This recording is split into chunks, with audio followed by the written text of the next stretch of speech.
തന്ത്രം, മന്ത്രം, യന്ത്രം, ഉപാസന, ദീക്ഷ, ചക്ര മെഡിറ്റേഷൻ എന്നൊക്കെ പറഞ്ഞിട്ട് ഒരുപാട് വിഷയങ്ങൾ നടക്കുന്നൊരു കാലഘട്ടത്തിലൂടെയാണ് നമ്മൾ പോകുന്നത്. അപ്പം നമ്മൾ കേരളീയർക്ക് പൊതുവേ തന്ത്രം എന്നൊക്കെ പറഞ്ഞു കഴിഞ്ഞാൽ ക്ഷേത്രവുമായിട്ട് ബന്ധപ്പെട്ടിട്ടുള്ള എന്തൊരു കാര്യം, തന്ത്രം അല്ലെ തന്ത്രി എന്നൊക്കെ പറയും. നമ്മൾ സാധാരണ രീതിയിൽ ചിന്തിക്കുന്നവർക്ക് തന്ത്രി എന്ന് പറഞ്ഞു കഴിഞ്ഞാൽ പൊതുവെ നമുക്കറിയാവുന്ന ക്ഷേത്രവുമായിട്ട് ബന്ധപ്പെട്ടിട്ടുള്ള ഒരു ആചാര്യസ്ഥാനം വഹിക്കുന്ന ഒരാൾ അല്ലേ, അങ്ങനെ അറിയത്തുള്ളൂ. പക്ഷേ തന്ത്രശാസ്ത്രം എന്താണെന്നോ അതിൻ്റെ ഉള്ളറകളെക്കുറിച്ച് എന്താണെന്നുള്ളത് സാധാരണ ആൾക്കാർക്ക് അത്ര വലിയ പിടുത്തമില്ല. അത് അന്വേഷിക്കുന്നവർക്കുണ്ടാവും.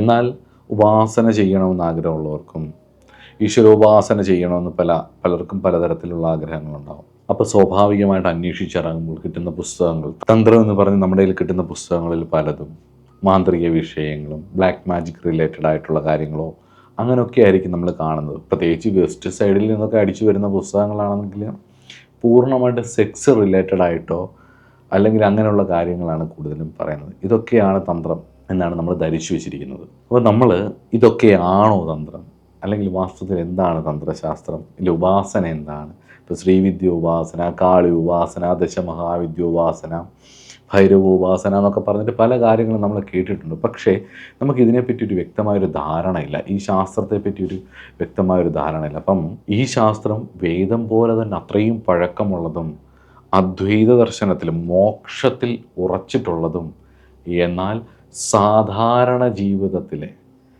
ഭൗതികവും ആധ്യാത്മികതയും എന്ന് രണ്ടായി തിരിക്കാതെ ഭൗതിക ജീവിതത്തിലെയും ആധ്യാത്മിക ജീവിതത്തിലെയും വിഷയങ്ങളെ ധർമ്മത്തിൽ അടിസ്ഥാനപ്പെടുത്തി എങ്ങനെ കൈകാര്യം ചെയ്യണമെന്ന് പഠിപ്പിക്കുന്ന ഒരു ശാസ്ത്രം.